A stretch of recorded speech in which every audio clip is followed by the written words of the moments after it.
E aí, gente, nem ciência aqui. Esse é o começo do novo curso do canal, que é o Inteligência Artificial Geral, em que o foco aqui vai ser ler e explicar os principais artigos do jornal acadêmico chamado JAG. Então, tem uma visão específica esse curso, né? Então, é especificamente pegar o jornal de inteligência artificial geral, né, mais importante atualmente, e olhar cronologicamente os melhores artigos. Não todos, né? Porque seria também muito tempo.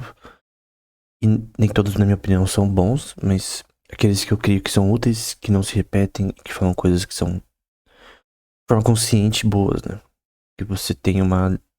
Tipo, os melhores papers, né? Pegar os melhores papers, na minha opinião, do jornal e analisar. O que a gente vai ver hoje é esse daqui do Bill Hilbert, editado pela Catherine Recanati,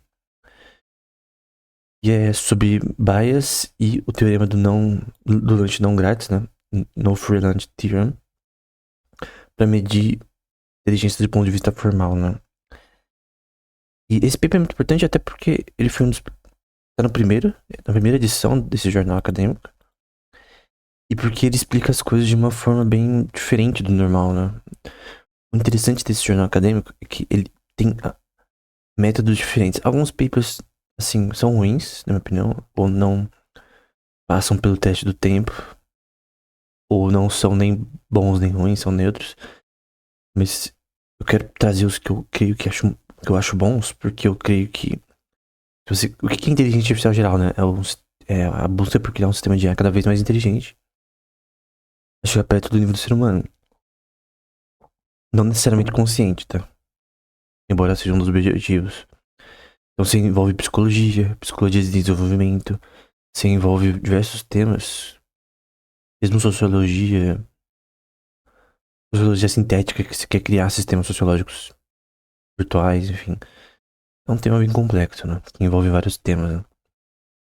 Então, o resumo do paper diz: este artigo mostra que uma restrição em máquinas de Turing universais é necessária para que a medida formal de inteligência de Legg-Hutter, que é mais específica, seja imparcial.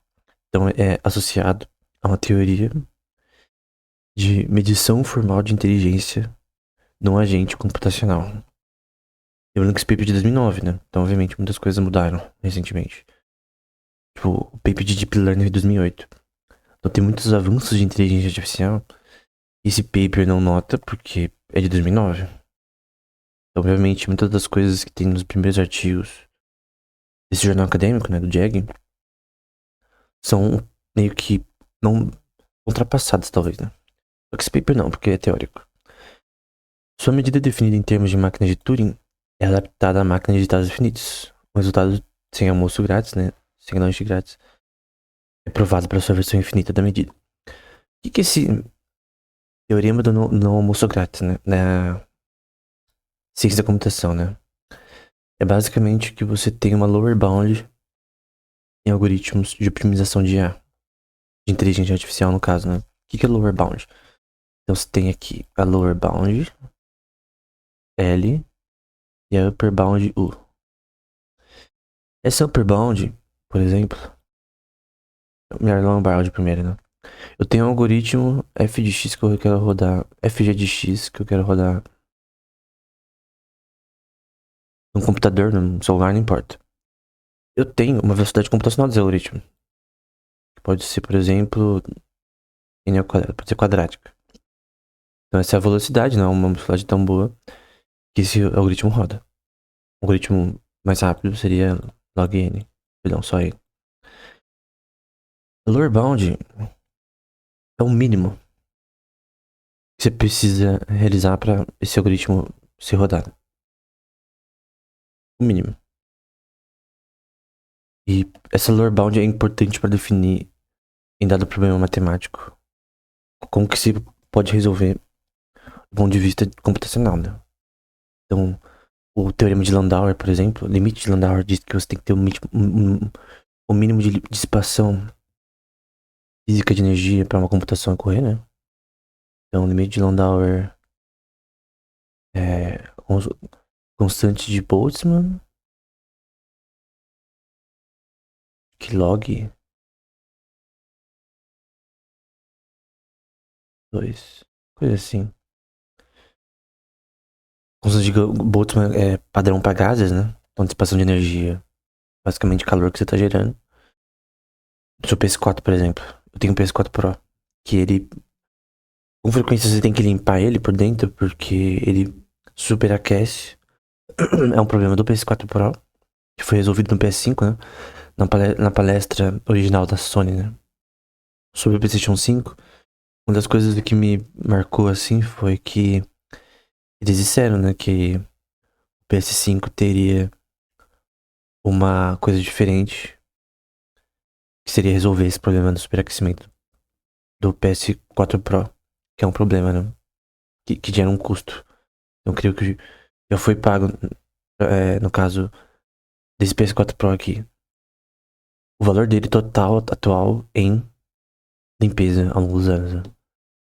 Mas a questão é que você precisa de um mínimo de dissipação de energia para rodar esse algoritmo na versão mínima dele.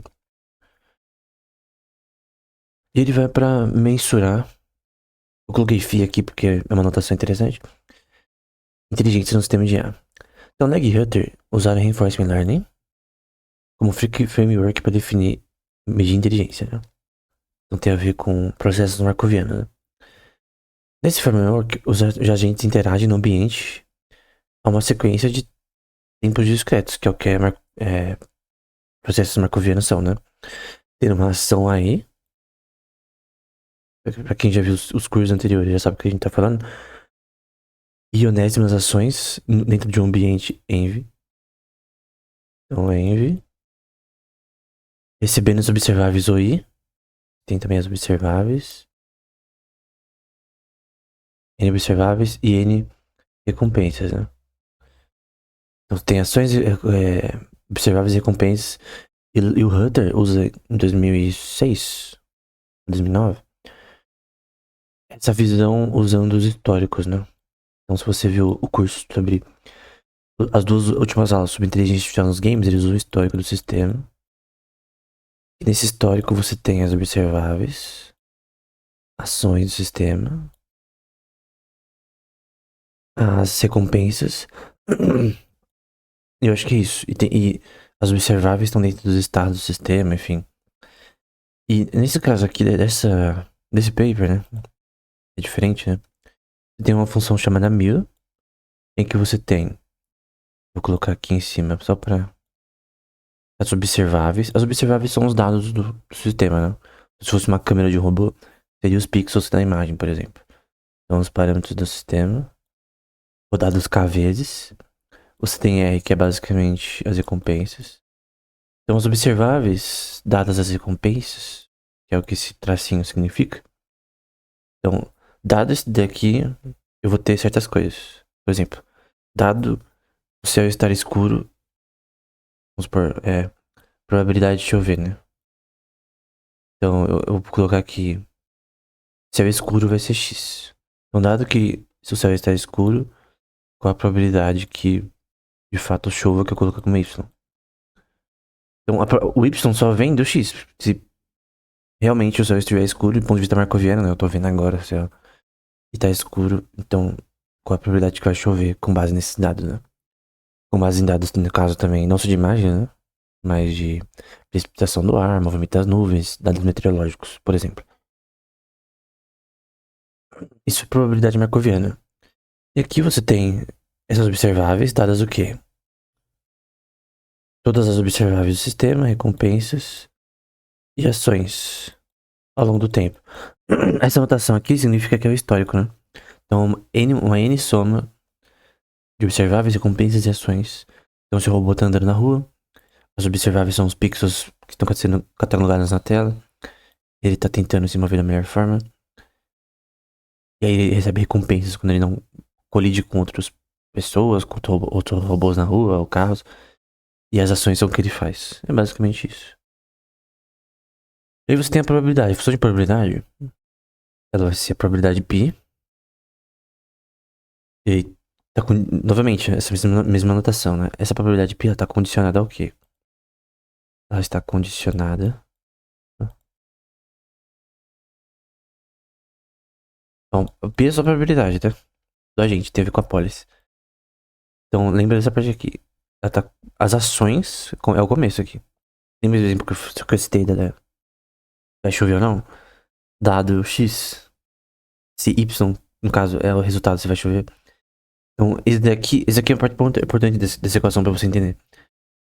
A probabilidade de certas ações dado que condicionadas a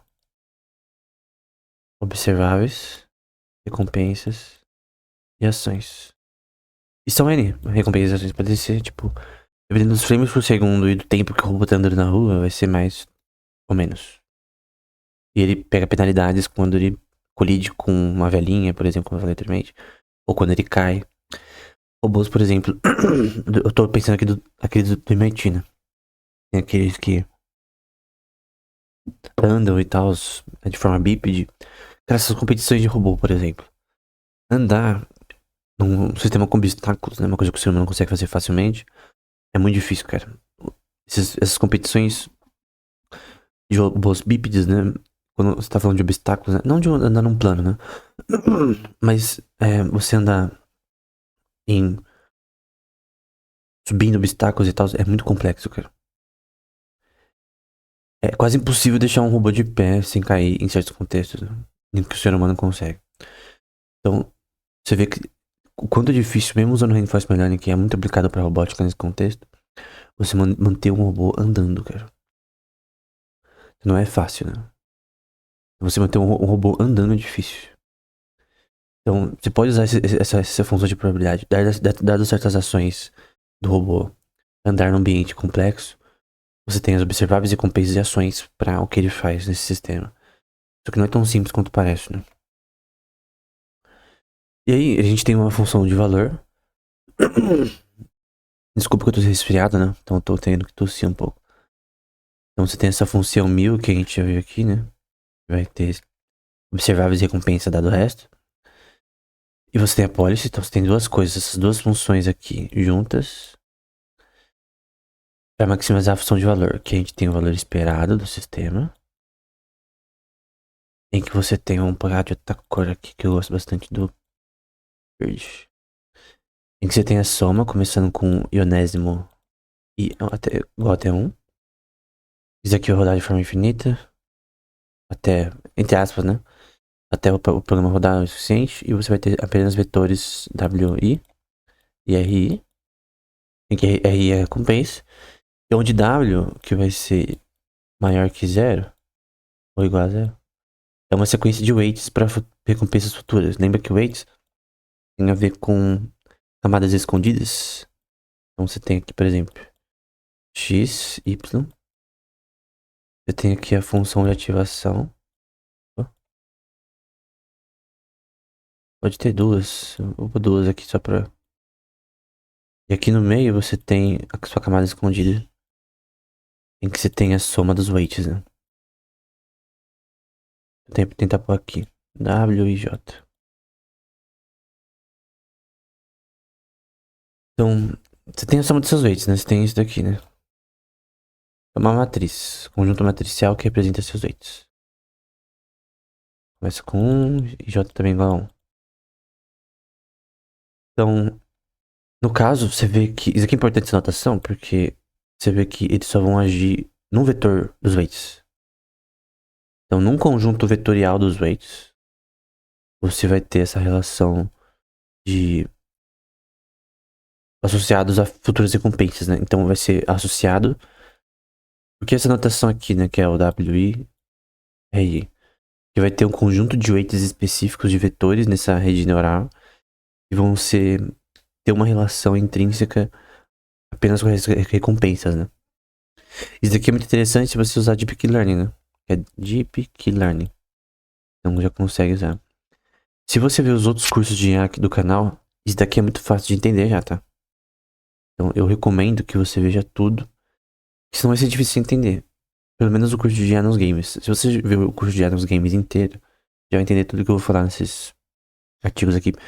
Porque Reinforcement Learning é muito usado. Também tem, eu vou tirar essa parte aqui. Você também vai ter aqui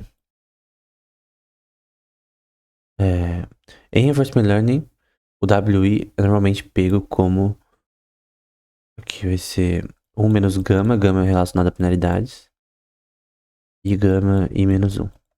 É a penalidade, as penalidades passadas, sendo que I é gama, né? Vai ser maior que 0 e menor que 1.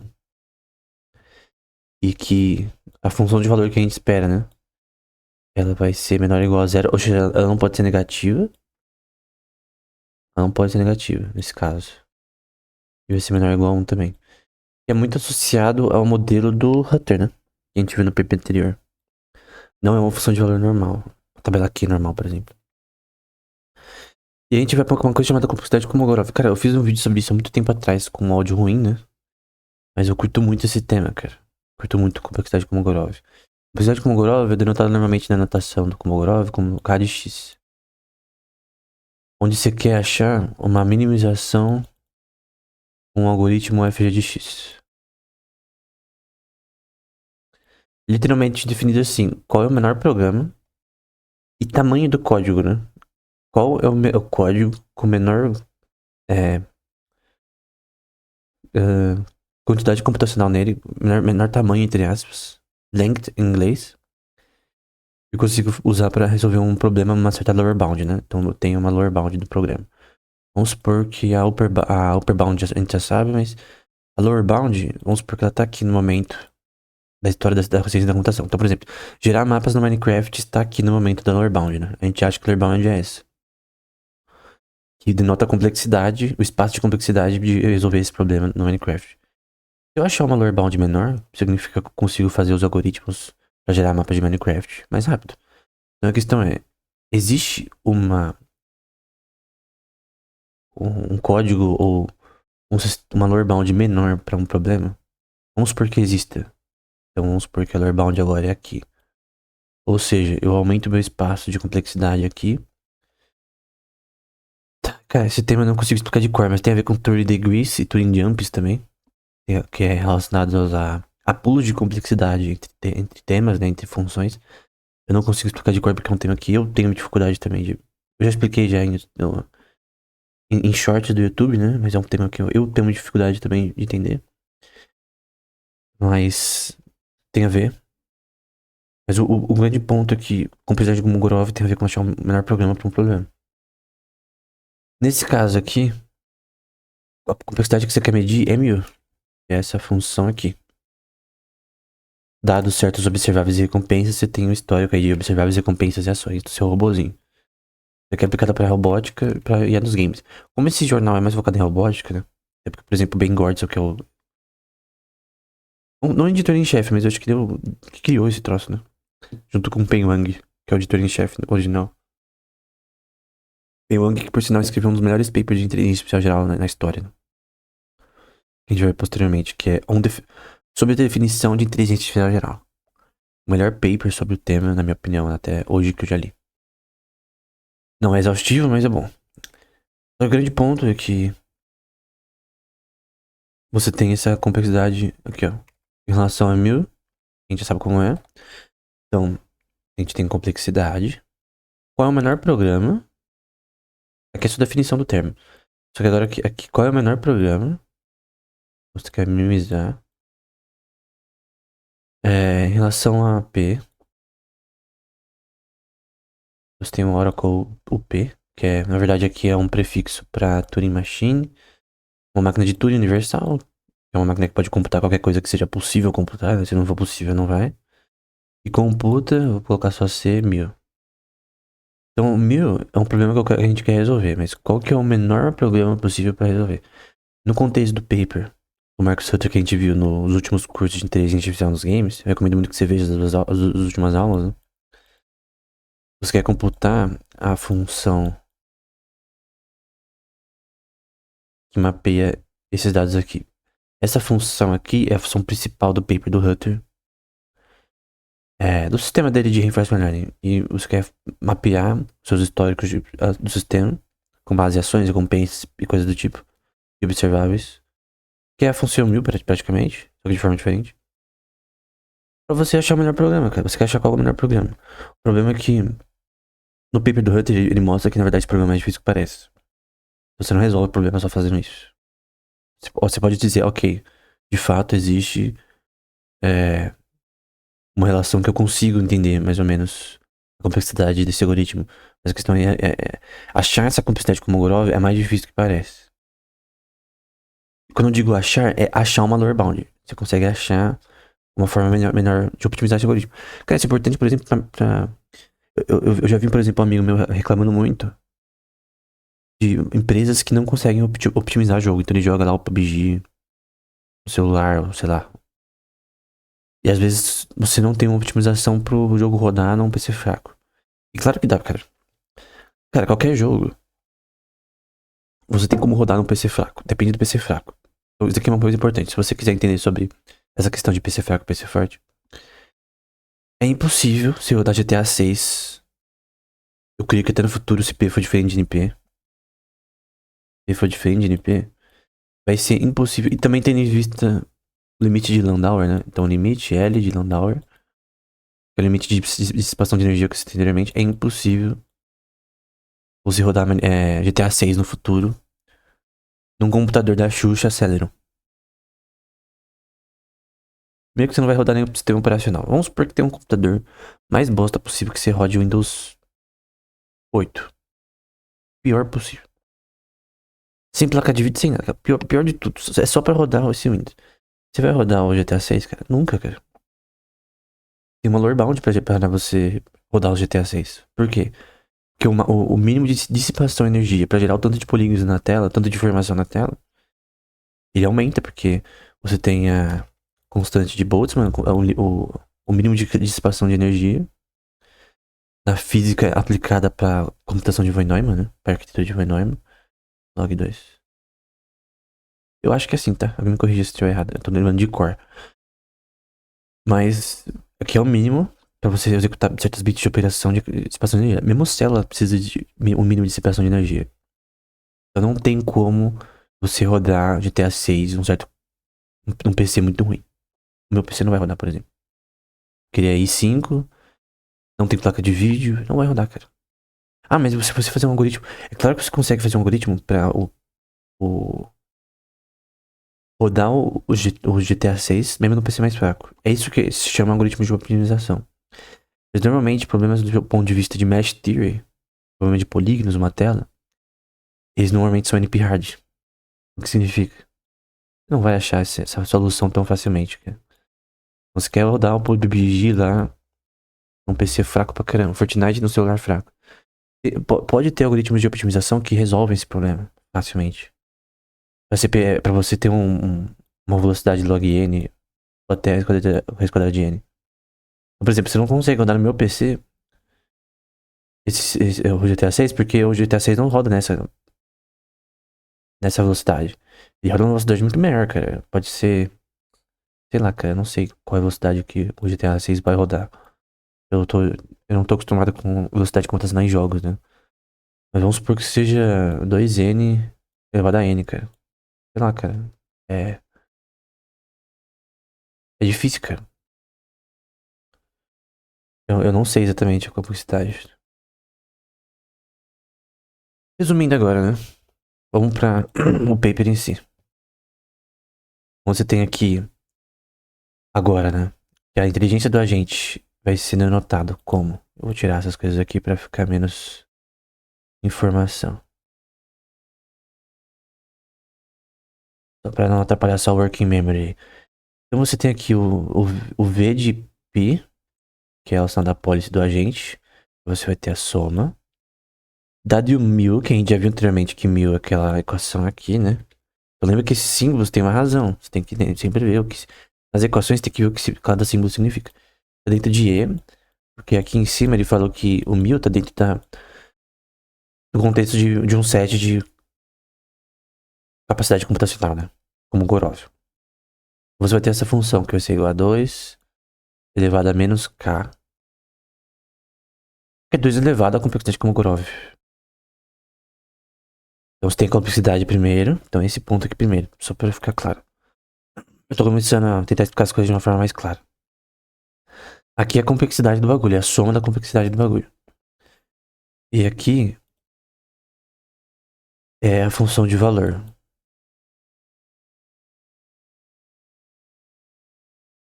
Então, para você calcular a função de valor específica, você precisa disso daí, da complexidade associada a isso. Também é definida pelo PIP do Hutter como code length, né? Eu esqueci como é a equação, mas é o tamanho do código que você quer resolver. Quanto maior, mais difícil. E o valor da expressão para VP vai ser entre 0 e 1, como a gente viu anteriormente, usando a inequalidade de Craft para esse contexto de máquinas de Turing universais com prefixo. Aí você vai ter a soma desse espaço de complexidade 1000 em E. Que você vai ter aqui a complexidade. Esse 2 elevado à complexidade como Gorov é só complexidade, cara. Isso aqui pode aumentar ou diminuir conforme o seu algoritmo. Que vai ser menor ou igual a 1, que é essa definição do que eles querem fazer. Então, vai ser entre 0 e 1. Essa medição de complexidade. Então, vai ser entre 0 e 1. Vai definir a lista aqui de colocar X, né? De complexidades aqui para esse sistema. Então, basicamente isso. Essa é a forma de computar, né? Tecnicamente, você tem números infinitos dentro entre 0 e 1, né? Em números racionais, então não tem uma falta de coisa, né? Aí ele vai dizer, para posição 1, dado que 1000 tá dentro de E, no espaço de complexidade, e epsilon grid é maior que 0, e existe uma máquina de Turing prefixa ao que os agentes, aí você vai ter esse cálculo da função de valor dividido por 2, vai ser menor que a função de valor da policy, vai ser menor que a função de policy e da complexidade dividido por 2 mais epsilon, em que epsilon é maior que 0, em que epsilon é uma característica randômica, normalmente. E você tá tendo em vista uma máquina de Turing universal, com certas questões. Prova. Fixe uma Turing Machine universal prefixa que computa ambientes. O ambiente do jogo pode ser, por exemplo, GTA 6 ou um robô andando na rua, tentando atravessar a rua. Então, aquela pergunta, né? Por que o robô atravessar a rua, né? Pra ver se ele chegava no outro lado, né? Ele não sabe se ele vai chegar no outro lado. Essa eu acabei de inventar, tá? Eu sou meio piadista às vezes. Então, dado 1000 em E epsilon sendo maior que 0, você tem que fixar um número inteiro tal que n, 2n, 2 menos n, é menor que E. Então você constrói uma máquina nesse contexto, dado 1000, se falhar, dado o programa, entre 1 e 0, é seguido por 1 e computa essa relação contínua. É definido aqui complexidade, igual a meio. Aí vai ter uma árvore ali de... Árvore não, né? Uma relação de probabilidade maior ali, que eu já vou mostrar. E a proposição 2 é que, dado essa máquina universal, você tem. Perdão. Binary strings. Então, string não sei a tradução, cara. Mas é cordas binárias, talvez. Como programas. Isso aqui é string comum em programação, né? E um. Então você tem. Ok, a gente tem strings binárias. Eu sei que não é definido dessa forma. Dado uma UTM. Você tem um número positivo L. Ele tem que ser maior que 0. E o restringido a programas de um tamanho L. Então, L é maior que 0, mas L tem um limite, né? Então, vamos pegar aqui. Então, tem um limite de L até... acho que o limite pode ser até o... Não, vou pegar assim. L, é maior, L tem que ser maior que 0, né? Então, eu vou pegar... Tem um limite de... Pegar... Começando... L começa igual a 0. Então,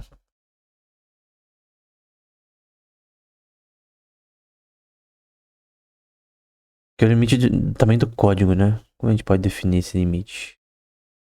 L é maior que zero. Esses programas encodam o sistema.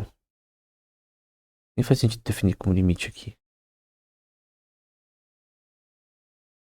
Então, eu vou colocar uma distância entre L e L vezes 1. Não. L prime, vai.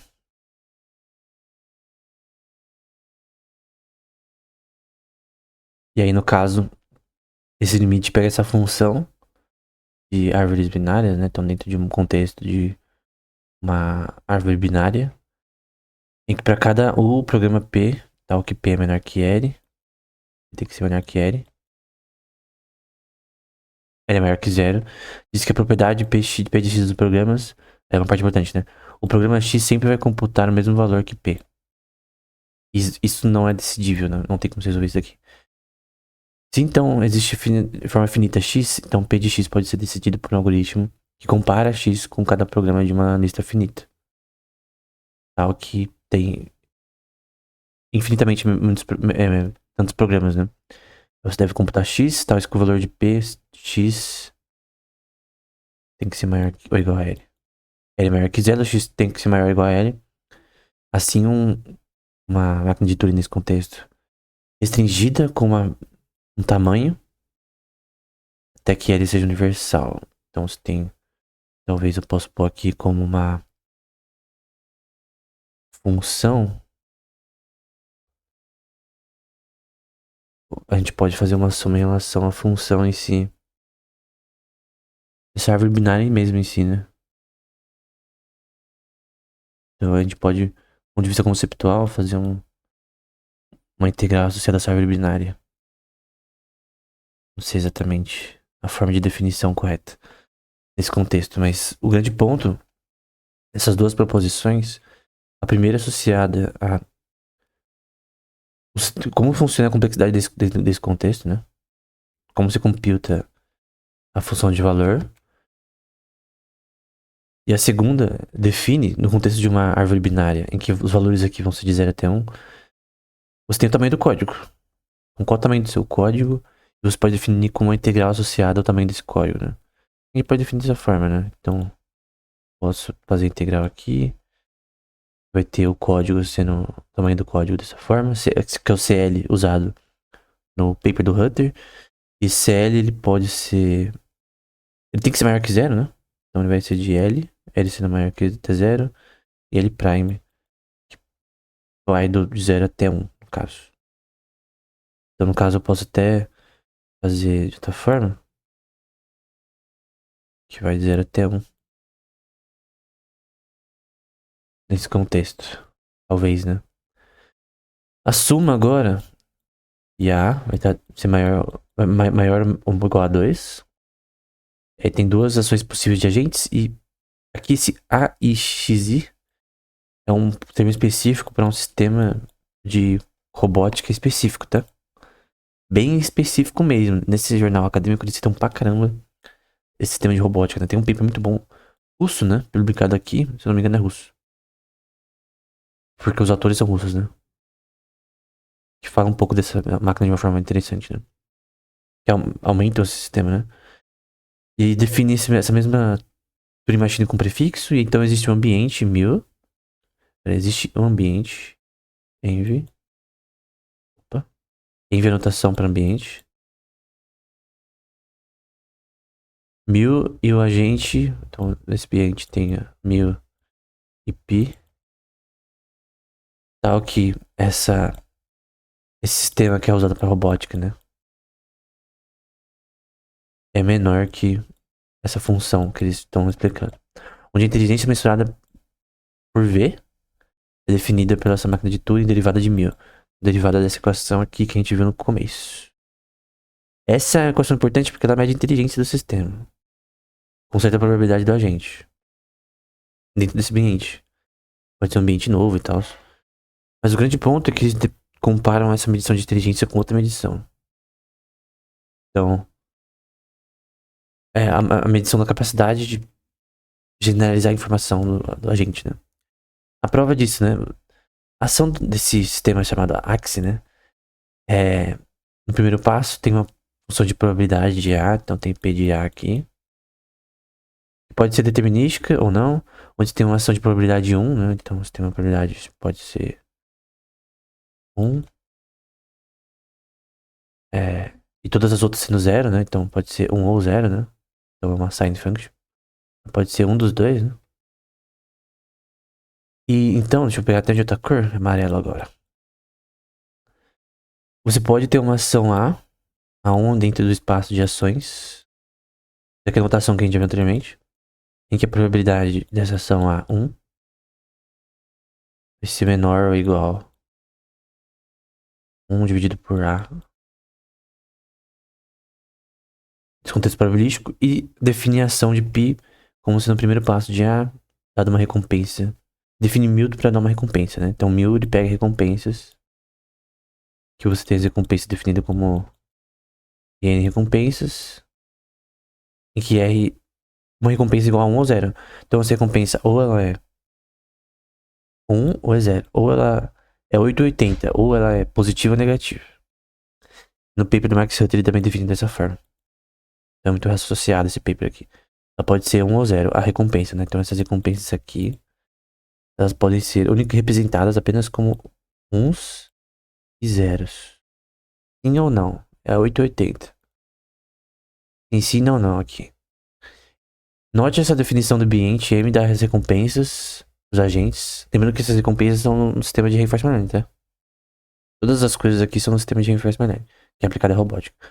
Então define esse sistema como N recompensas, que vai pegar zeros e uns. Aí você tem a recompensa dada para esse sistema a cada passo, em que inicialmente vê 1000 de π é igual a 1. Enfim. Aí continuando, você vai ter que esse V de 1000 agora aplicado para o X, que é o sistema de, não de A, né, mas robótico específico. Tem a probabilidade de certas ações, que é maximizar as recompensas.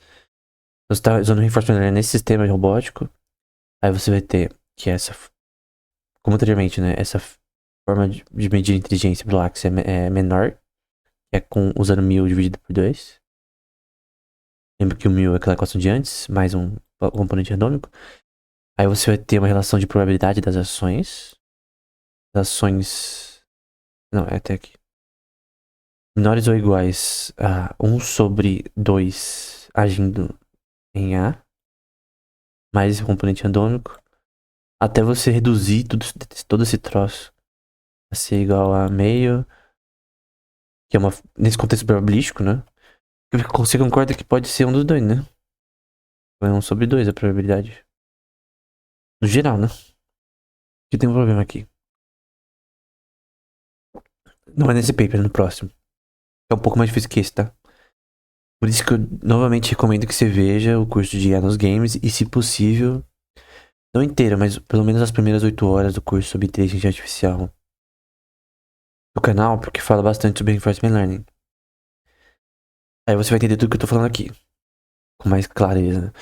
Se você caiu de paraquedas nessa aula e nunca viu nada de reinforcement learning, cara, você vai ter muito problema de entender. Vai ter muito problema de entender. Mas as coisas eu não estou explicando porque eu já assumo que você vê os papers. Por exemplo, é obrigatório pra essa aula ver as últimas 2 aulas de inteligência artificial nos games.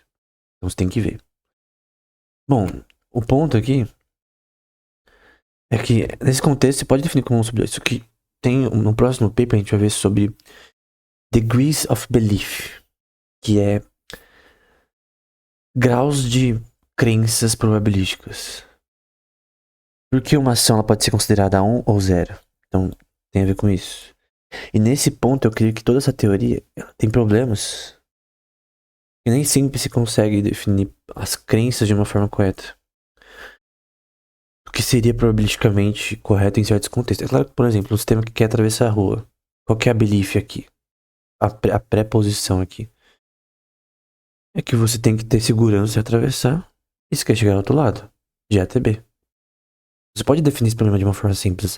Os pressupostos, as crenças associadas probabilísticas. Né? Se você não for atropelado, é 1, a recompensa, se você for, é 0. É simples. Só que em ambientes mais complexos, é difícil você definir essas crenças, né? E nesse problema, essa teoria cai por terra em alguns aspectos, né? Mas a gente vai ensinar do mesmo jeito. Ela pode ser melhorada, talvez. Por você mesmo, talvez, no futuro. Eu lembro de um professor, eu não lembro que curso. É um curso do curseiro aleatório, né? Eu não lembro exatamente o tema. Mas que no final ele falou, né? Esse tema é muito novo, mas nós esperamos que vocês, alunos, avancem ele mais do que nós mesmos, né? O professor, de forma bem humilde, falou: não, a gente sabe até aqui, mas com o que você aprendeu, nosso objetivo é que você vá além, né? Com essas aulas também, eu quero que, se possível, né? As pessoas que vêm e manjam do tema, ou passam a manjar do tema depois de ver elas, né? Depois de estudar por fora, né? Fazendo outros cursos, né? Que são mais complexos, mais elaborados. Eu conheço muito, eu recomendo muito os cursos da Universidade de Tübingen no YouTube. Tübingen. Sobre IA, eu fiz alguns deles e eu tenho que ter que fazer outros que lançaram. E é muito bom, cara. É Tübingen com B. É realmente muito bom. E tem no YouTube de graça. O único problema é que o de teoria da informação tem alemão, né? Aí não dá pra desenrolar. Ouvir em alemão, tem nem legenda em alemão, então. Mas é. Teoria de probabilidade na inteligência artificial é muito importante. Tipo, é essencial você entender o tema, né? Mas basicamente essa probabilidade de 1 sobre 2 vai ser V de 1000 pi sobre 2. Por quê? Agora você vai pro óbvio, né? Mas cara, por que é 1 sobre 2 esse valor? Eu não entendo por que eles colocam esses valores e não explicam. Gente, V de 1000 vai de 0 até 1, né? É igual a 1, que nem a gente viu anteriormente. Então é 1 sobre 2. Não concorda? É bem simples, na verdade.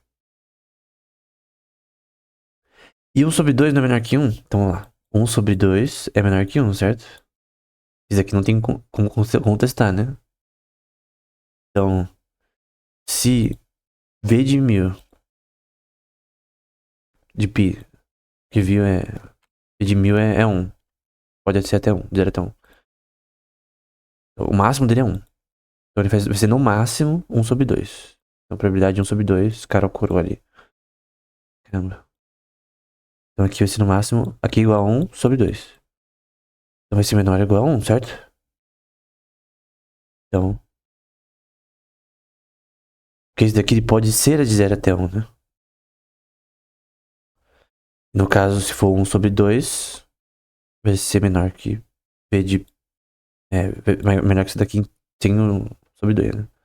Então esse daqui, logicamente, é menor que esse daqui, porque esse daqui vai ser igual a 1. E meio é menor que 0. Por que meio? Ou porque 1/4 aqui? Você tem relações de probabilísticas aqui, né? Da teoria de probabilidade, por exemplo, aqui em relação a 1 sobre 4, adicionando um componente anômico. Também é relações de sequências probabilísticas num contexto. Por exemplo, de estados finitos, né? Você vai rodar uma moeda cara ou coroa, você vai ter relações de. A primeira vez que você rodar cara ou coroa, a probabilidade de ser cara ou coroa é 1 sobre 2. Conforme isso daqui cresce, vai ficar com 1 sobre 4. De dar várias vezes cara, por exemplo. Depois pode ser 3 sobre 4 e assim sucessivamente. Tem uma tabela lá específica pra isso. Aí tem uma citação do Lloyd aqui. Esse paper é muito bom, tá? Que ele cita. Sobre o quanto de estados você tem no universo, né? Ele diz 10 elevado a 90, né? Se você adiciona gravitons, fica 10 elevado a 120. Então, normalmente, 10 elevado a 90, dado todas as partículas do universo. O tanto de bits de informação que você precisa para rodar esse sistema, né? E considerando outras coisas, poderia ser 10 elevado a 120.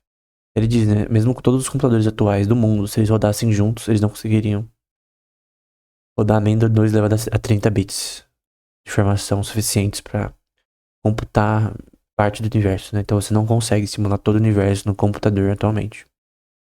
Mesmo no supercomputador do Fujitsu, no Japão, o Sierra lá da IBM, não roda, cara, não consegue. Você rodar, por exemplo, uma cluster de galáxias com 1 trilhão de partículas, Já é difícil. Imagina 2 elevado a 90, cara. Eu sei de um paper que eu já citei em vídeo sobre teoria de complexidade em relação ao computar o universo. O nome do vídeo é assim: é possível computar o universo? Uma pergunta, né? E nesse paper, eles tentaram rodar um supercomputador por uma semana, o algoritmo, pra fazer isso. E demorou uma semana, cara. 1 trilhão de partículas de uma cluster de galáxias. Uma clusterzinha. Imagina todo o universo. É difícil, cara. Você pode saber as equações que regem o universo, mas você simular outros 15. Então, lá de estima que o universo não contém mais do que 10 elevado a 90 bits. É que eles usam uma notação diferente, mas... Pode ter no máximo 101 elevado a 20 operações elementares ao longo de sua existência, né? Operação de bits por segundo. Aí você fala assim, como assim bits do universo? É que na teoria da informação, você pode definir tudo na física como informação. Então acho que foi o Landauer que disse, toda a informação é física. Então você pode, por exemplo, definir a quantidade de informação que entra e sai do buraco negro em Hawking Radiation, né? Em radiação de Hawking, que sai e espelha lá do centro lá do buraco negro lá. Então você pode medir dessa forma. Então, nesse caso, nosso universo é uma máquina de estados finitos. Até que faz sentido, porque você tem leis físicas que são óbvias que Deus criou, né? Da forma que Deus criou. E que tem uma lógica que permite se definir uma forma dinâmica, né? De uma sistema de estados finitos, né? No mesmo geral, você consegue saber o que está acontecendo. Uma medida de inteligência baseada em um modelo finito é consistente com a física finita. Está em conformidade com o momento de Young. Então, ponto esse. No contexto de neurociência, né? Ok, eu não consigo simular o universo. Lloyd provou isso, que é impossível simular o universo no momento. Mas e o cérebro? É possível? Qual é mais difícil, simular o universo ou o cérebro? Questão de bits de informação de operação do cérebro por segundo, porque o cérebro tem bits de informação que ele pode processar por segundo. E o mínimo de dissipação de energia que ele tem que fazer. O cérebro é mais eficiente que uma máquina, por exemplo, que um computador. Mas ele precisa dissipar o mínimo de energia para realizar operações. Uma célula, ela precisa dissipar energia. Se você ficar sem comer, ela não vai conseguir performar as funções porque ela precisa de energia. Pra quebrar proteínas lá, pra fazer suas funções catabólicas. Ela não vai ter energia suficiente para realizar suas funções catabólicas sem quebrar ali a sua comida e pegar os nutrientes. Proteína e pá. Ele fala um pouco sobre a FCM, né? Essa máquina de dados finitos, né? Então você tem um conjunto de observações que você tem aqui. Isso aqui eu já mostrei tantas vezes, né? Tô cansado de mostrar, mas... As ações dentro de um espaço geral de ações. As observáveis. E ionésimas observáveis, né? E mais um, né? Tá dentro do espaço de observáveis e recompensas estão no espaço de recompensas no geral. Bom, ações observáveis e recompensas no geral. Observáveis tem a ver com, por exemplo, pixels na tela de um sistema robótico. Recompensas são as recompensas e penalidades do sistema. E aí você tem esse mapeamento de uma função. Já outra cor, que essa cor tá horrível. Pega S de N, em que S de N é igual a 1 até N. É uma constante, cara. Das ações. Mapeamento das ações para essa constante aplicada para observáveis. Nossa, tá tudo torto aqui, peraí. Eu preciso de uma mesa digitalizadora da Wacom de 15 mil reais. Aí eu nunca mais vou digitar isso aqui errado. As aulas de matemática eu preciso. Quando tiver grana, se Deus quiser. Orem para que eu consiga uma mesa da Wacom com tela para fazer as aulas de matemática. Aí eu até posso voltar a estudar desenho também. Então, basicamente, você tem um espaço de uma constante aplicada, de estado, na verdade, não, o conjunto de estados aplicado para A e aplicado para os observáveis e recompensas. Você pode perguntar, mas eu vi no curso de inteligência artificial que os estados são iguais aos observáveis.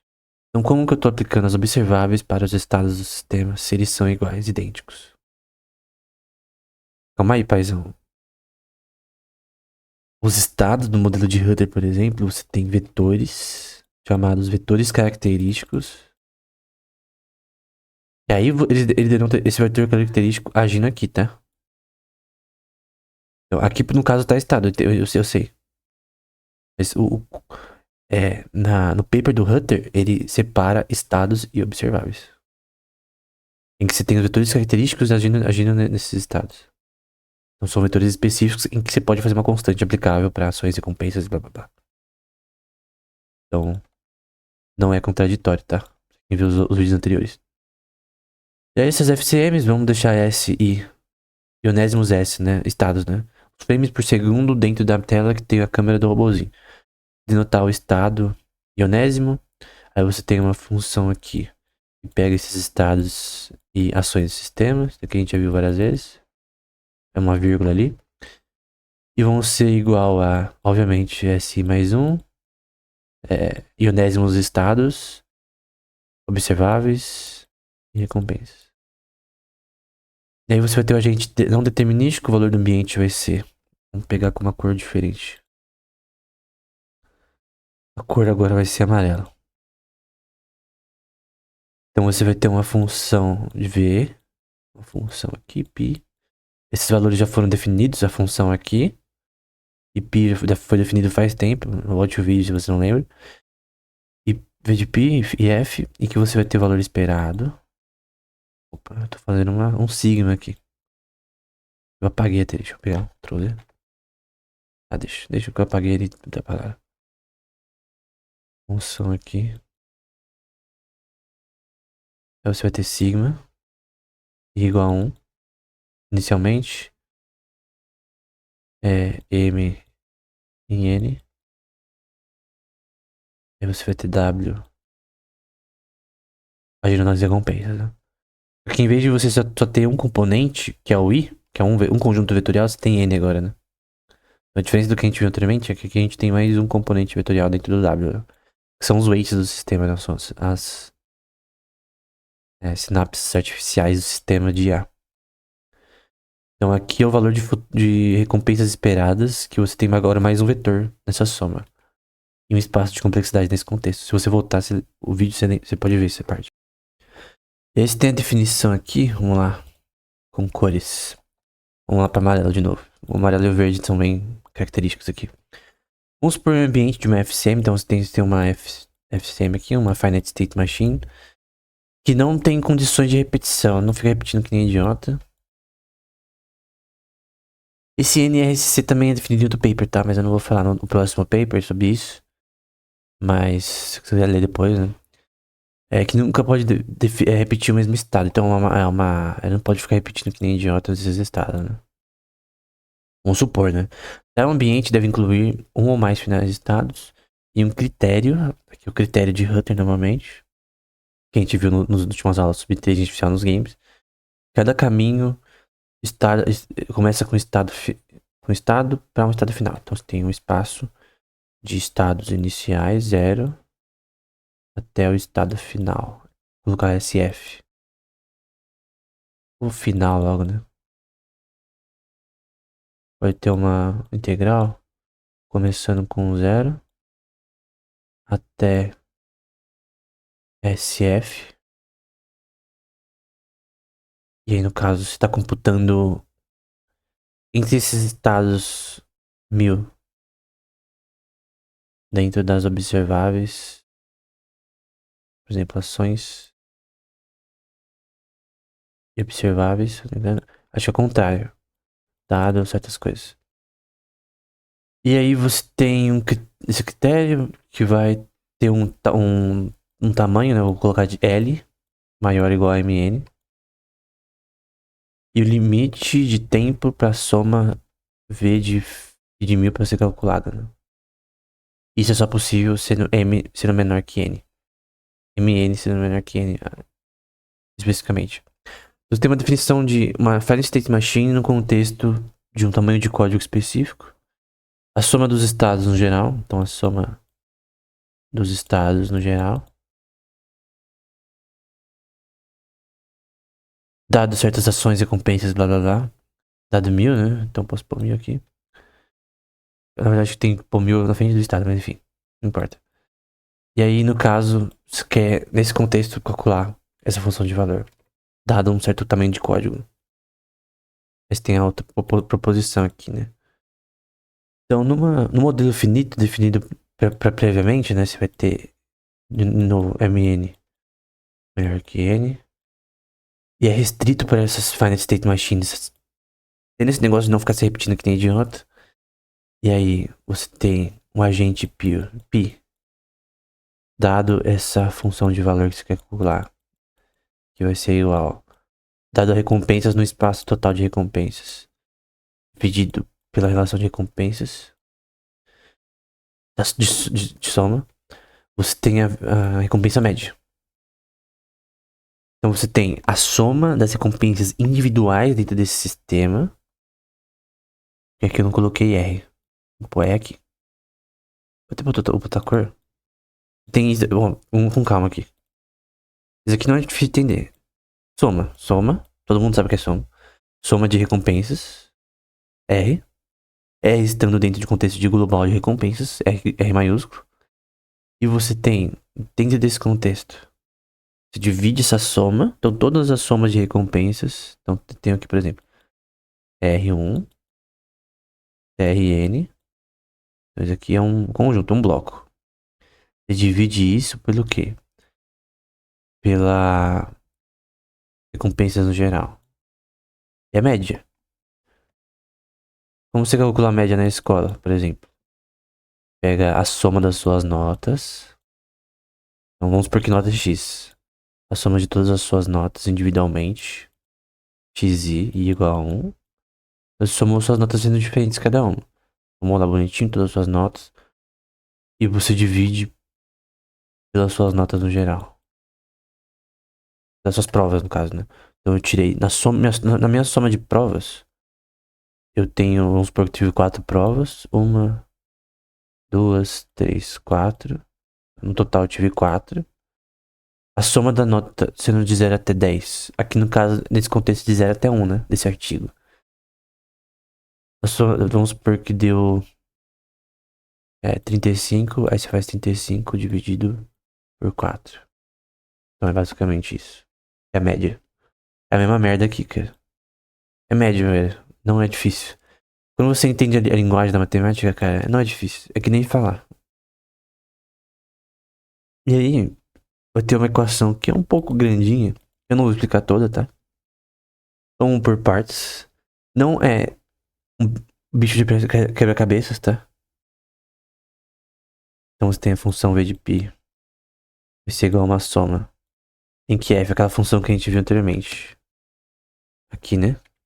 F é uma relação de constantes aplicadas, de estados aplicados a ações globais. E dadas essas ações globais, então essas ações condicionadas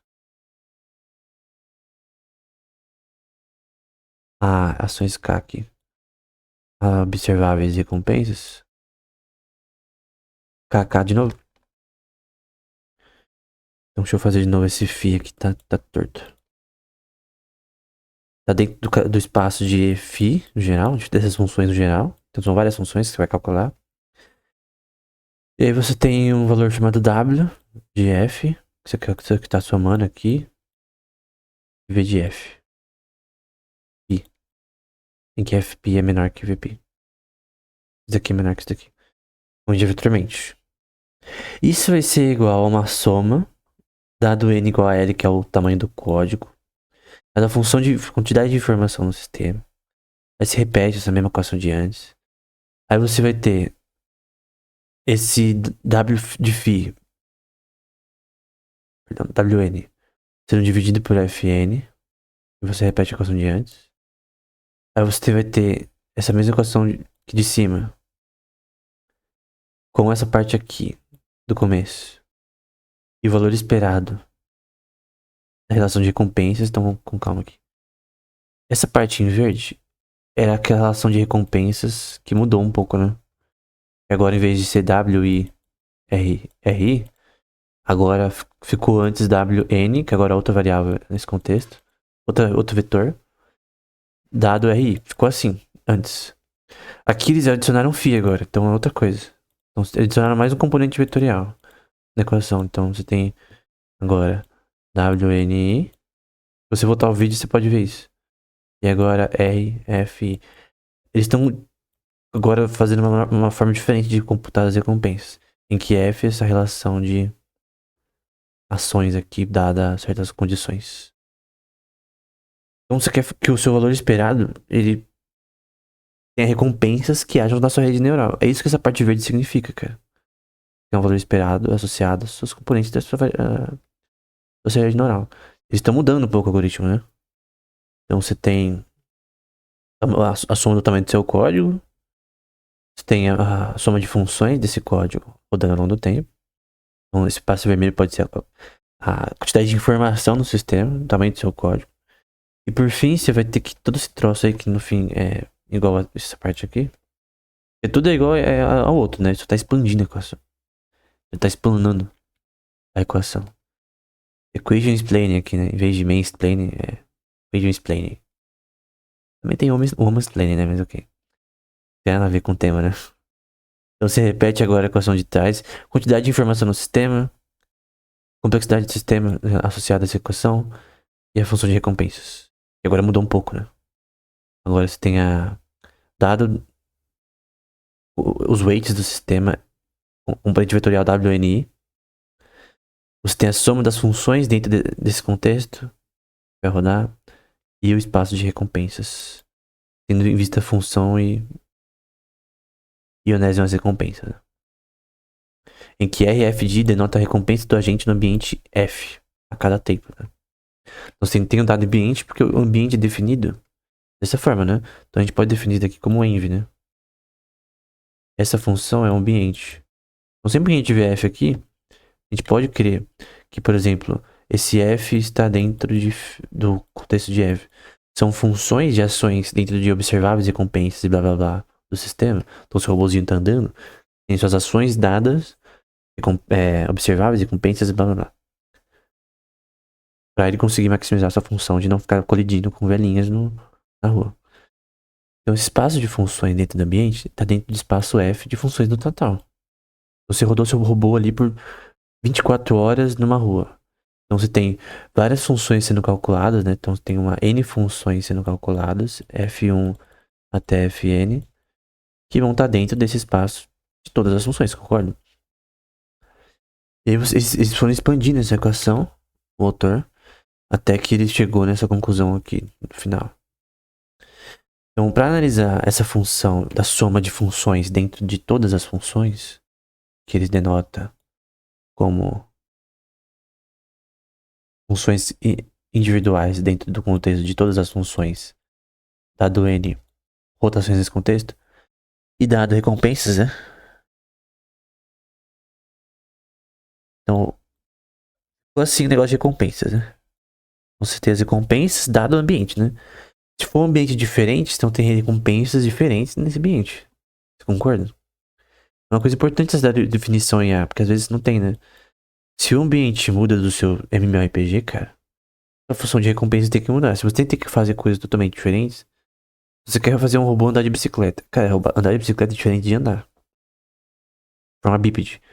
Você andar de bicicleta e andar é diferente de você dar um mortal em obstáculos.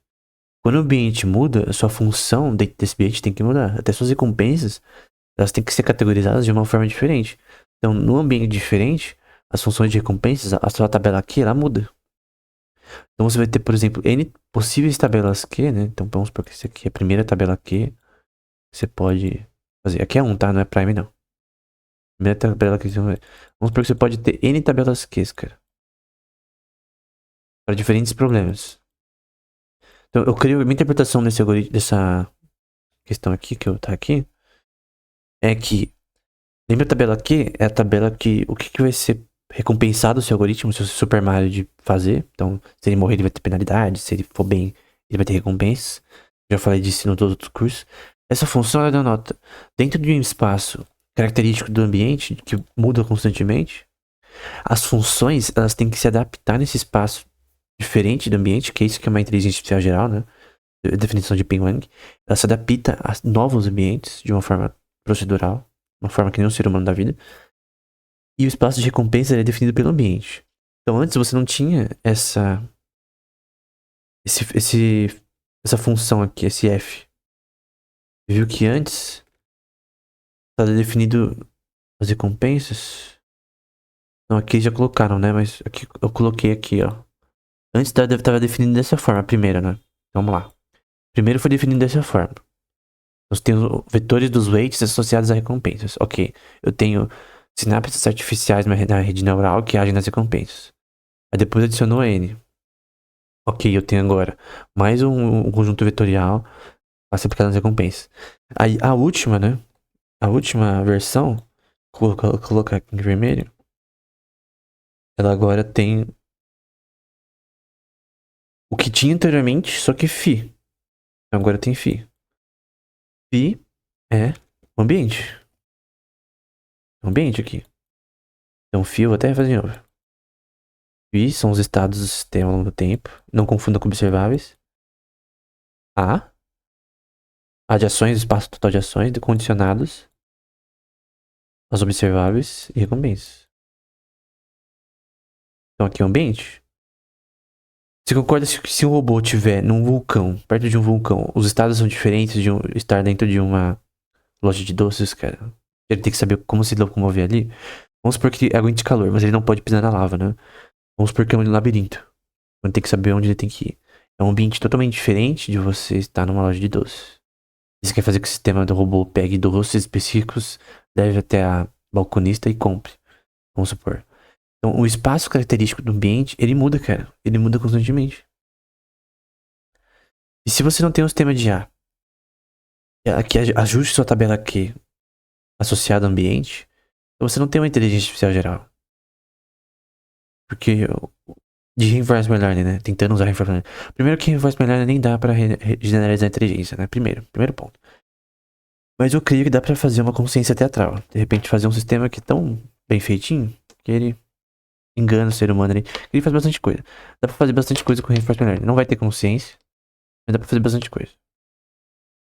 Até no Liga Libertária lá.gg eu coloquei uma thread pra discussão geral. Eu recomendo todo mundo se quiser, tá? Liga Libertária.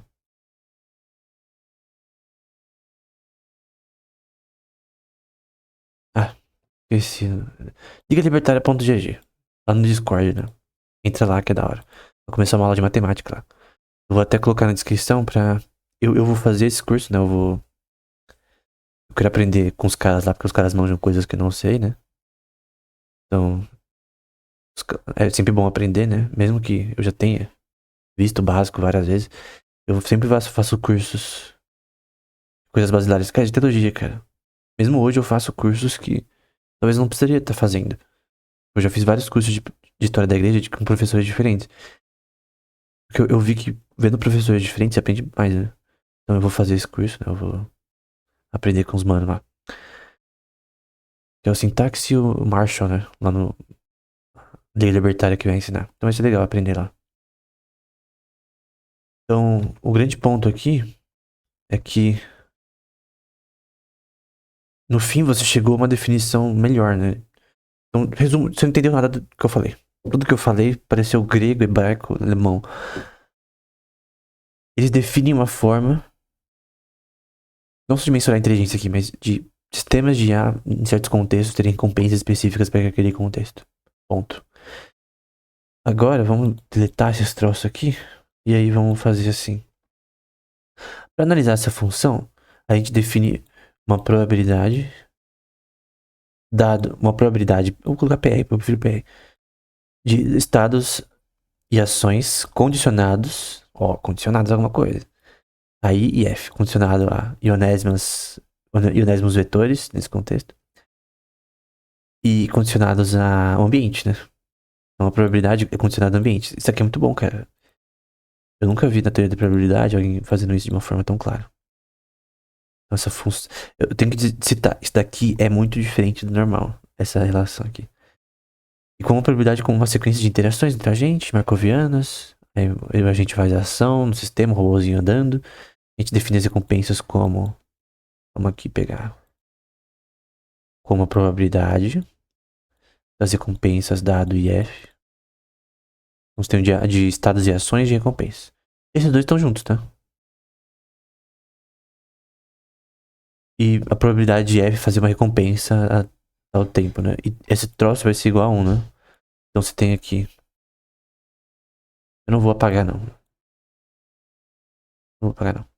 Então você tem a soma de ações dentro do espaço de todas as ações. Você tem a soma dos estados dentro de todos os estados. S maiúsculo. Você tem a probabilidade dado esses estados e ações do sistema condicionados a essa característica ionésima desses vetores e φ que definem o ambiente. Tudo isso vai ser igual a 1, porque todas as funções aqui vão dizer igual a 1. No paper do Hunter que a gente viu, né? Processos marcovianos, né? Eu recomendo que você veja, que é os 2 últimos vídeos de inteligência artificial nos games. Também de 0 até 1. Então, como eu disse, se você não guardou nada, pelo menos guarde essa parte. Não é difícil, cara. A probabilidade, dado certos estados e ações do sistema. Então, o robô tá andando na rua. Os estados são os frames por segundo que ele tá catalogando, usando o tempo de Face Learning. As ações é o que ele vai agindo e as recompensas são condicionadas ao ambiente e ao que as ações e os estados que vão ser feitos, né? Então, o robô cai, recompensa negativa. O robô levanta e consegue se reerguer, recompensa positiva. Então, eu vou pôr menos 0,5 quando ele cair e mais 0,1 quando ele subir. Só que isso daqui, cara, é muito o programador que tem que definir. Teria como você não precisar definir? Eu creio que o ser humano tem relações inatas de aprendizado. A gente tá falando de reinforcement learning. Reinforcement learning não tem nada a ver com aprendizado inato. Aprendizado no cérebro não tem muito a ver com reinforcement learning. Você não pode falar, mas o reinforcement learning não é assim que funciona. Não. A gente tá falando de fazer um sistema que faz o bagulho funcionar. Ele quer andar na rua que não quer cair. É isso. Pode dizer reinforcement learning. Esquece o cérebro por enquanto. Reinforcement learning não generaliza inteligência. Então, você quer fazer penalidades pro sistema para quando ele cair ele receber penalidade, quando ele levantar ele receber recompensa. Teria como eu não ficar fazendo tabela aqui toda hora? E o robô ele andar onde ele quiser e ele definir essa tabela aqui. Dado essa função probabilística aqui. Ele definir essa tabela aqui. Ele. Aí você tem que falar o que ele vai usar como base para definir a tabela aqui, né? Ele não é consciente. Aí outros 500, né? Você não quer que o paper resolva tudo. Porque isso aqui é o que o paper tá falando, não é a minha opinião. Eu tô só interpretando, tentando explicar o que esse paper, né? Que é relativamente complexo. Se você não leu o paper do Max Hutter, o tema, tô tentando dizer. Então, no geral, é isso. Tudo que eu falei não é complexo, cara. Se você ver os cursos anteriores do canal sobre inteligência artificial, não é difícil. Embora se alguém ver pela primeira vez, vai parecer difícil, né? Por exemplo, você olha pra essa tela, nossa equipe, né? Agora você avacalhou, não. Agora o professor é maluco, né? Mas, cara, isso aqui não é difícil, mano. Você entendeu tudo que a gente viu? Isso aqui não é difícil. Então você tem a relação FN, né? Porque você tem a norma de FN. A norma é soma nesse contexto, né? Double norm é quadrática, é função quadrática, né? Quando eu tenho duas barrinhas numa coisa, eu quero dizer que é uma função quadrática. Aqui não, é elevado a 2, tá? Quadrática de elevado a 2. Aqui não, cara, você tem a soma do quê?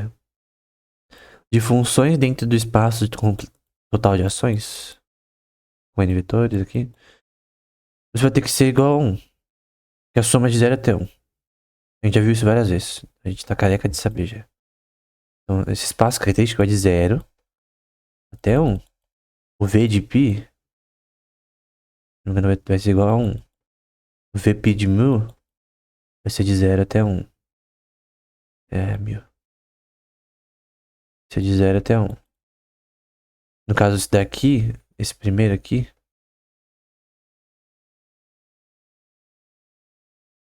é menor que... É o contrário. Agora, tá pra trás lá. Você viu lá pra trás que eu nem lembro. É o contrário, talvez. Mas não importa a ordem. Quer dizer, importa a ordem, na verdade, sim. Aí vamos supor que você tem a soma das funções do ambiente, né? Então você tá calculando o ambiente. Tem que mostrar de novo, né? Sempre bom ser visual, né? Esse F é esse daqui, define seu ambiente. Guarde isso, senão você não vai entender. Você tem o seu ambiente. Aqui é o seu ambiente. Pronto. Vamos separar por cor. Aqui é sua soma de ações e estados dentro do sistema. Não é difícil, cara. Quantas ações o robozinho fez e quantos estados na câmera em referência por segundo teve. Com funções de transição, né? TR de A em processos marcovianos. Não é difícil isso. Em que você tenha a probabilidade dos estados e ações dado o ambiente.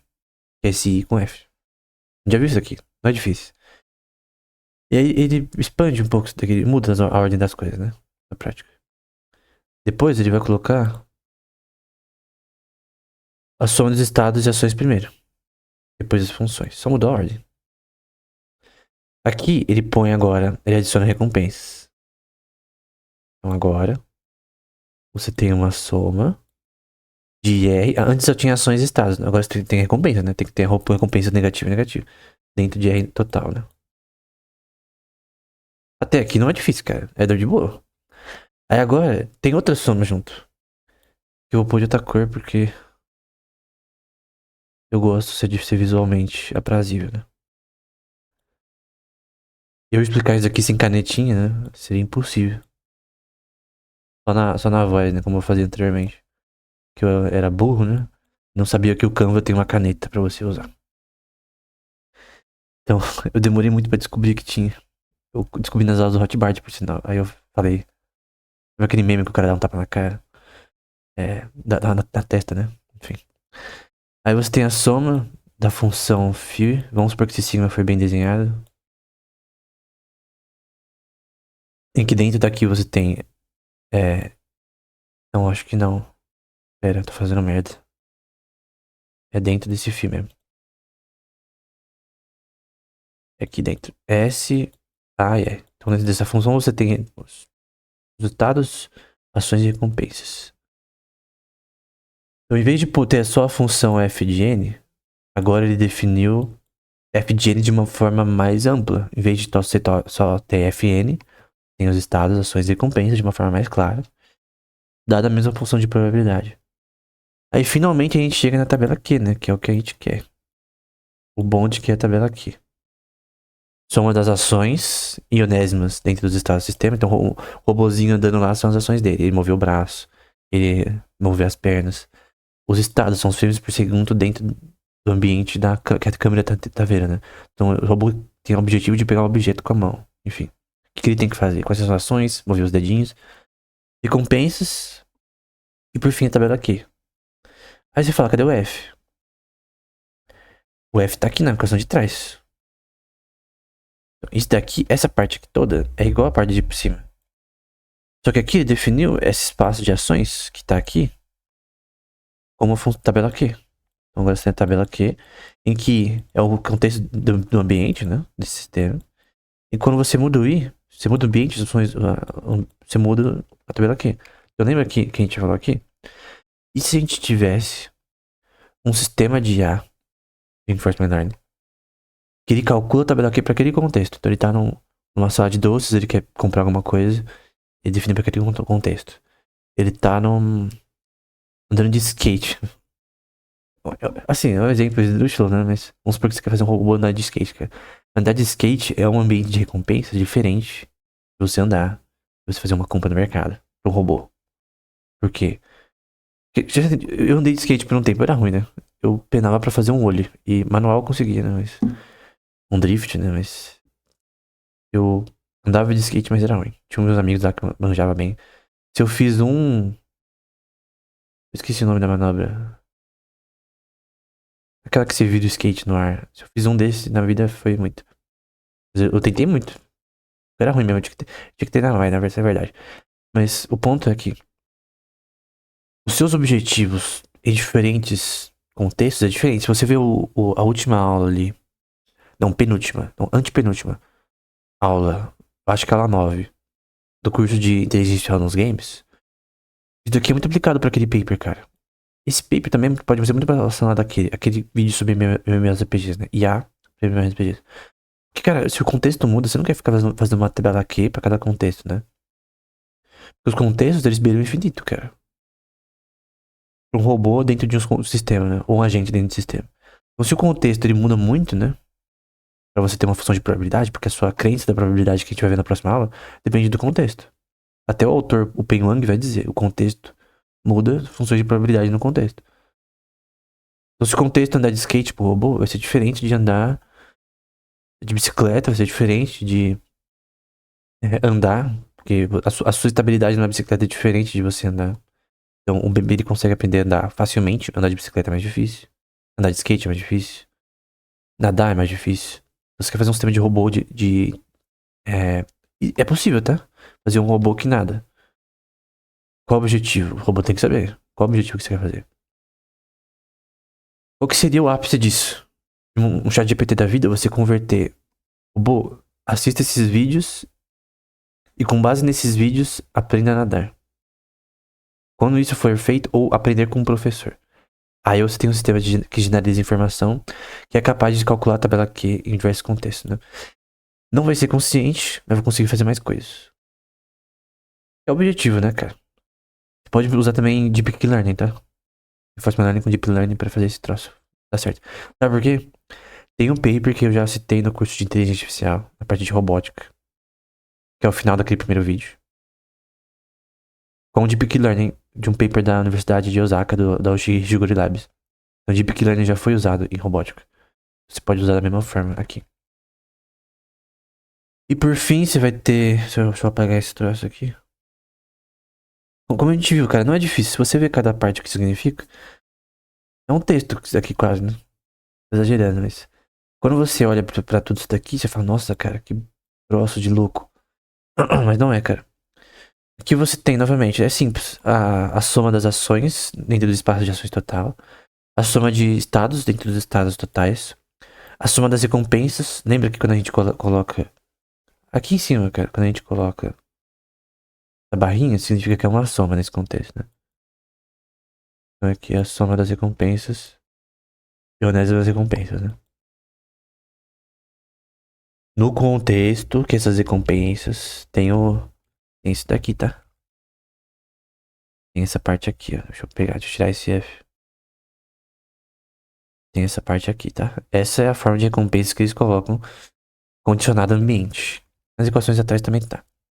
E aí você tem que capturar o cabelo aqui. Então, esse troço inicial, ele vai até 1. E aqui também vai até 1. Então, a forma de calcular recompensas aqui deles é de 0 até 1. E com uma probabilidade de 0 até 1. Então, essa é a função de probabilidade deles, que é bem interessante. É uma forma... Depois tem aplicações bayesianas, né? Por isso que o Hutter ele aplica de forma bayesiana posteriormente, né? Marcus Hutter. Mas esse paper aqui do Bill Hibbert é muito bom. Esse paper, cara, junto com o do Marcus Hutter e da próxima aula, obviamente, né? Muito bem construído, cara. É muito bem construído. Você tem muito que pode avançar nesse contexto, né? E te garanto, cara, se você entendeu tudo dessa aula e fazer um paper nesse tema que avança esse tema, cara, um bacharelado, um mestrado, cara, você tá bem encaminhado, mano, porque esses temas aqui não são falados normalmente. Então, pra quem faz aí ciência da computação, quer fazer um TCC tryhard, eu recomendo, né? Aí vamos de novo, né? Mas de novo, uma equação gigante. Você já viu tudo isso daqui já de novo. Então vamos lá. Vamos agora rapidamente. Então tem a soma da função. E uma função dentro do espaço de funções totais. Em relação às recompensas, que tá aqui. Tem o espaço de funções dadas as recompensas. Agora a probabilidade das recompensas. Aqui é só recompensa, tá? Todo esse troço aqui vai ser só sobre recompensa. Aqui foi relacionado a ações e tal. Estados. Aqui é só recompensa. Essa parte. Por isso que tá aqui, ó. A gente quer expandir essa função aqui. Então a gente tem essa função aqui. Então, F no espaço F total. A gente quer expandir esse troço aqui, só isso. É isso que toda essa equação gigante enorme vai fazer. Ok. Aí, você tem essa mudança. Vou pôr pro vermelho de novo. São condicionados ao ambiente. Isso aqui é muito. Isso daqui, cara. Essa parte aqui. Toda essa parte aqui já resume o artigo. A probabilidade de você dar recompensa pro seu sistema depende do ambiente. É isso. Acho que é. Não sei como fazer em inglês a ordem. Context dependent. É dependente de contexto. No próximo paper vai ficar claro isso daí, do ponto de vista de lógica. Então, contexto, ele vai te dar recompensas por causa daquele contexto. Então, o sistema vai ter que aprender de forma bayesiana. No paper do Marcus Hutter, de forma bayesiana, né? Você tem um histórico. Então, como esse sistema. Porque, beleza, tem probabilidade aqui, mas como que eu defino esse contexto, né? Normalmente definido de forma bayesiana, que você tem a função phi. No paper do Marcus Hutter, que eu já expliquei anteriormente, você tem mapeamentos desse histórico, em que esse histórico ele é igual a ações, recompensas, perdão, observáveis, recompensas, e tudo isso aí menos um e blá blá blá. Uma lista, né? Então, dadas as suas ações observáveis e recompensas, você tem um histórico que se analisa de forma markoviana e bayesiana, né? Só que ele usa uma coisa chamada Dynamical Bayesian Networks, DBN, né? Mas, cara, você não explicou isso nessa aula. Eu expliquei no final do curso de inteligência nos games. Então, novamente, vamos supor que você viu essa aula até aqui e não viu as últimas 3 aulas. Você não precisa ver inteiro, cara. Você vê as últimas 3 aulas do curso de IA nos games, já consegue ver o que a gente tá vendo aqui de uma forma melhor. Aí, beleza, você tem o espaço de funções dentro do conjunto total de funções, de recompensas, ações e estados. E agora você tem tudo junto, que a gente tem aqui. Você tem agora a probabilidade. Mudou um pouco, né? Recompensas dado o seu ambiente, F. A sua função que computa o ambiente, vamos de novo. O ambiente é esse daqui. Então, o ambiente é esse daqui, definido dessa forma. É o ambiente. Então, F, tecnicamente, linguisticamente, é o ambiente. Então, você tem aqui recompensas dado ambiente e dado ações e estado do sistema. Então, o robô tá andando de skate. Então, o F muda. Tá numa loja de doces, o F muda. Tá andando na rua. Tá ajudando uma velhinha a atravessar a rua. O F muda. E se o F muda, ele é dependente de contexto. E aí você tem aqui as ações, estados e ações dado o ambiente. Então você compensa, você tem dado ambiente, ações e estados. Que é essa parte azul. E a parte em roxo são estados e ações condicionadas ao ambiente. Aí você tem recompensas, ações, estados, as funções em si e esse mesmo troço de antes. Adicionou, só mudou a ordem agora. Aí você tem recompensas, ações, estados, expandir o FN. Então o FN agora, ele é assim, né? Na verdade é F maiúsculo. Então o FN era assim. Agora ele expandiu. Não mudou o significado. Só que agora expandiu para estados, ações e recompensas. Vai ficar claro. Aí você tem a mesma relação.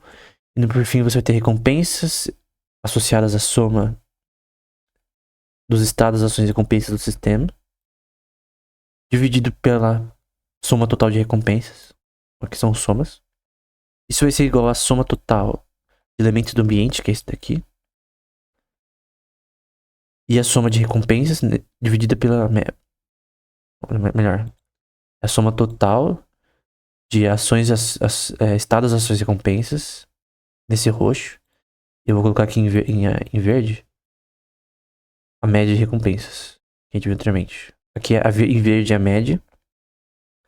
E o FN é a soma relacionada ao ambiente. E tudo isso vocês vão dizer é igual a esse troço aqui. Que é o espaço de funções do ambiente. E o espaço de recompensas dentro desse ambiente. Em que tudo é dependente do ambiente. Aí você fala, pra que essa merda é útil? Para robôs ou agentes de IA em certos contextos. O contexto define a tabela Q. Em que você usa o histórico como base, né? Então tenha em mente que esse paper não funciona. Tem o paper do Marcus Hutter. Nesse contexto. Porque ele vai além também, né? Principalmente na segunda parte. Que é o último vídeo da inteligência artificial nos games. Então não é difícil, cara. Matemática aplicada não é difícil. É difícil você criar as coisas, tá? Você entender é fácil, mas criar coisas novas aí é outros 500, né? Vamos pra texto, né? Quem já ficou cansado de equação, né? Esta proposição satisfaz nossa curiosidade sobre como esse sistema pode ser reinterpretado no contexto de medidas de inteligência. Ela também fornece evidências da necessidade de ponderação não uniforme de ambientes, né? Então, em ambientes diferentes, cara, se tu conseguir calcular sua tabela Q, sua policy, sem interferência do observador, sem que alguém vá lá e coloque, ó, pra andar de skate você precisa ficar o robô, né, precisa estar numa posição específica, tem que controlar seu balanço e blá blá blá. Ele aprende sozinho, entre aspas, né? Você pode usar Imitation Learning também. Você pode combinar tudo. Esse algoritmo, vamos chamar esse algoritmo de RL Plus, que é diferente, mais Imitation Learning, apesar por imitação de um vídeo, de alguém andando de skate e tal. E o sistema aprender assim, tá ligado? Com infinitos ambientes, né? Como a medida de inteligência de Lex Hutters, os weights, né, do sistema não uniformes são inevitáveis. Claro que você tem um weight infinito, snaps artificiais, né? Então, em ambientes diferentes, o negócio muda. Mas mesmo em um modelo com um número finito de ambientes, a proposição 4 mostra a necessidade de peso não uniformes, né? Então, e essa não uniformidade de weights, né, é definida aqui. Então, esse W, N, I, R, F, I. Eu creio que essa é a visão do paper, né? Alguém me corrige lendo o paper se eu estou errado, né? Mas esse é o resumo dessa condição deles, né? E aí, algumas escolhas nessa máquina de Turing com prefixo universal, né? Podem produzir um viés extremo. O viés é bias, tá? Até bias está no título do paper. Bias é viés. Então, por exemplo, eu sou cristão, então eu tenho um bias associados a diversos contextos com base na minha cosmovisão cristã. Então, alguém que fale qualquer coisa sobre a fé cristã, eu tenho um bias, eu tenho um conjunto de crenças que faz a minha cosmovisão. Eu tenho viés, todo ser humano tem viés pra tudo. Até Netero tinha viés ao atacar o Meruem lá no Hunter x Hunter, né? Então viés, bias tem a ver com uma coisa até que é até implícita, né? Eu não curto Freud, né? Mas não sei se pode dar pra falar de inconsciente, né? Eu não curto essa forma de psicologia no momento, mas enfim. Tem um viés de inteligência e esse viés pode ser reduzido tanto quanto desejado, impondo o limite mínimo de comprimento do programa, né? Então, para o seu sistema não ter um bias que atrapalha, um viés que atrapalha o seu comportamento e aprendizado, pode diminuir o comprimento desse programa, que é o CL no paper do Marcus Hutter, né?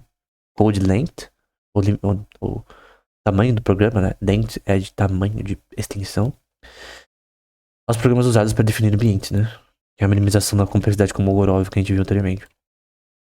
De acordo com a física atual, nosso universo é uma finite state machine, que não se repete, né? Não sei se isso daqui tá certo. Portanto, não é irracional medir a inteligência usando ambientes por FSM que define dessa forma. A questão é se você pode definir a inteligência humana como uma finite state machine, primeiro ponto. E se você pode definir a consciência humana como um sistema que não se repete, como essa NESC. Ou que você pode definir a inteligência humana usando reinforcement learning. Se não for o caso, que é o que eu acredito, usando Noam Chomsky aí, né? Eu creio que não tem como você generalizar a inteligência somente com isso. A inteligência não é somente reinforcement learning. Não, nada te impede de fazer uma consciência teatral que engane o ser humano que é real, que é o que importa. Na minha opinião, cara, que se lasque se o sistema pode ser consciente ou não. Ele engana o ser humano que ele é consciente, então essa definição filosófica não importa, né? Até porque, se você, do ponto de vista teológico, é impossível por questão do problema da alma, né? No caso, é impossível simular um sistema biológico, consciência, por questão que, por exemplo, o ser humano é corpo, alma e espírito. Em 1 Tessalonicenses 5:23. Então significa que não tem como você simular pode simular o corpo, mas não o alma e espírito, por exemplo. Você pode fazer entender como a alma e espírito funcionam do ponto de vista comportamental, o que é moral, o que é justiça e tal, e tá impondo um programa, né? Por exemplo, se ensinar um sistema robótico, relações de moralidade, justiça, que são associadas à consciência de, na teoria de Platão das formas, né? De ideias que permeiam o que é um ser humano, aí é outros 500. Esse paper, por exemplo, não resolve nada disso. Resolve coisas de comportamento de um sistema de robótico e tal. Mas em questão de, por exemplo, você criar um sistema que defina o que é justiça de forma correta. Correta não, de forma que nem o ser humano, né? Que ele pode, independente do observador, né? Sem o programador fazer nada, decidir o que é certo e errado de uma forma humana. Essa parte que é o maior problema em fazer um sistema consciente, né? Consciência tem a ver com isso, moral, justiça, o que é certo e errado. E o sistema de IA não consegue definir isso. O ChatGPT não consegue definir isso. É o programador lá que diz o que o sistema de IA pode ou não considerar certo e errado. Por isso que ele sempre tem um bias em opiniões. Por isso que o sistema de IA não tem opinião própria. O ChatGPT não tem opinião própria. Talvez esse seja um problema intratável da IA. Ele nunca tem opinião própria, que é a diferença de John Searle de dependência do observador. Como ele é dependente do observador e não é consciente, talvez não pode ser consciente. Esse é o argumento filosófico, até óbvio, né? Do que uma IA poderia fazer e não fazer. Enfim. Isso fornece suporte rigoroso de uma medida de inteligência que deve ser baseada em ambientes diferentes, com uma ponderação baseada na complexidade de Kolmogorov, né? No melhor programa possível para resolver um problema. É definida por K de X, em que se tem a minimização de um algoritmo FG de X. É minimizar esse algoritmo. Essa, na minha opinião, é a melhor forma de escrever a complexidade de Kolmogorov, tá? Acho que ele descreve de uma forma diferente. Mas eu gosto de definir dessa forma. Como a ponderação igual a ambientes e comportamento passado de ambientes não fornece informações sobre o comportamento futuro, né? Só que no paper da Marcus Sutter ele usa essa questão de histórica do sistema, né? Mas esse ponto final é importante, tá? Ponto final é importante. Finalmente terminou. Eu mesmo não aguentava mais. Não sei se você dormiu na explicação. Mas, cara, mesmo que você considere uma sala chata, por exemplo, ou muito massiva, esse tema, cara, por exemplo, não tem como eu fazer ensinar de outra forma. Não tem como eu ir mais fácil do que isso. Claro que tem como forma mais fácil de explicar. Eu poderia ter slides melhores, um vídeo mais bonitinho. Com certeza alguém conseguiria explicar tudo o que eu ensinei nesse vídeo de uma forma melhor. Só que, sem ser superficial em certo contexto, é impossível de eu não mostrar as equações, coisas do tipo. Então, alguém poderia ver essa aula e falar, cara, esse curso poderia ser mais fácil, né, cara? Você não poderia começar mais fácil?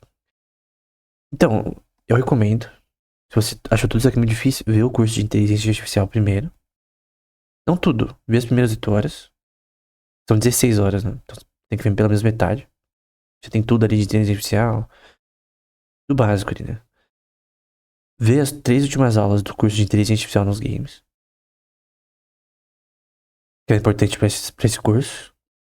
Aí depois você vem. Aí você fala, não, eu já domino o conhecimento desse tema. Cara, se você, por exemplo, tem uma base de lógica muito forte, de álgebra linear, manjar um pouquinho de integral, cara, você já consegue entender o que você tá vendo aqui. Manjar um pouco de reinforcement learning. Então, eu posso dizer que esse curso vai ser o mais difícil do inteligência artificial. Porque os temas são mais difíceis, cara. Achou que esse tema aqui que é o mais difícil da inteligência artificial no momento. As pessoas têm medo de fazer pesquisa porque é difícil. Ia ser mais fácil do que os outros, cara. É mais difícil, cara. Esse é o primeiro paper, cara. Tem paper que é mais difícil que esse. Esse paper não é difícil. O paper é fácil comparado aos outros. O grande ponto é que esse paper é muito importante para a inteligência artificial. Um grande ponto é que não tem teorema do lanche grátis para inteligência artificial. Você tem uma lower bound. Você tem um mínimo de capacidade computacional que você tem que realizar para fazer um sistema funcionar. O grande ponto é que a gente quer achar essa lower bound, né? A gente quer achar o menor algoritmo para resolver o problema que o Mark Sutter postula no paper dele e que é postulado nesse paper também. Não esquece achar a complexidade de Kolmogorov nesse algoritmo. A complexidade de Kolmogorov é uma das coisas mais importantes da ciência da computação. Até pra jogos, cara. Você quer que o GTA 6 rode em PCs mais fracos. Complexidade de Kolmogorov, cara. Qual o menor algoritmo, o ritmo mais eficiente pra rodar esse GTA 6? Ou mapas do Minecraft gigantes, né? Um shader, tudo que você quiser. Então, às vezes não é nem aumentar a capacidade de hardware, né? É achar algoritmos de optimização no contexto de Mesh Theory e que tem a ver com a teoria dos gráficos, que não tem solução, que é NP-hard, cara. A maioria das coisas em computar polígonos numa tela é NP-hard. Por isso que você não consegue achar uma solução. Aí, mas eu ouvi falar, por exemplo, o PS5 Pro usa algoritmos de inteligência artificial para fazer um upscale que permite que a imagem fique bonita com mais polígonos, mesmo tendo menos computação. É isso, cara. É isso. Você usa IA pra achar a complexidade de Kolmogorov. Então você tá usando IA, os algoritmos lá dele que eu não lembro o nome, pra computar um jogo que tem uma capacidade computacional no hyperhard de uma forma mais simples. E você conseguir, bem. De fato, por exemplo, Ratchet & Clank 2, eles mostraram no vídeo sobre esse tema, o vídeo sobre PS5 Pro que eu vi. Eu não lembro se eu comentei sobre. Eu acho que eu comentei num short. Eu falei sobre esse tema num short do YouTube. Em que você tem esse algoritmo de inteligência artificial no hardware do PS5 Pro que permite o que é upscale, você melhorar a imagem usando IA. É computacionalmente mais fácil, né? Você reduz um problema NP-hard para um problema que pode ser considerado talvez até EP. Um problema era NP-hard, aí você transforma em P usando IA. Que velocidade polinomial, ou seja, você é mais rápido. Você tem ali os frames por segundo do Ratchet & Clank sendo computados ali de uma forma mais rápida. Com uma imagem melhor. Sem gastar tanta. Sem dissipar tanta energia. Isso aqui no limite de Landauer. Dissipação de energia mínima. Sem dissipar tanta energia quanto antes. Então. Isso é aplicado pra tudo. Porque você pode falar. Cara, tudo que você falou aqui é inútil. Cara, não é inútil, cara. Às vezes você pode falar. Pode ser inútil pra alguém. Que não estuda inteligência artificial. Que não busca esse tema. Mas.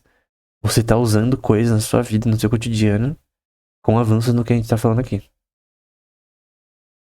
Então, o cara tá jogando lá Ratchet & Clank no PS5 Pro.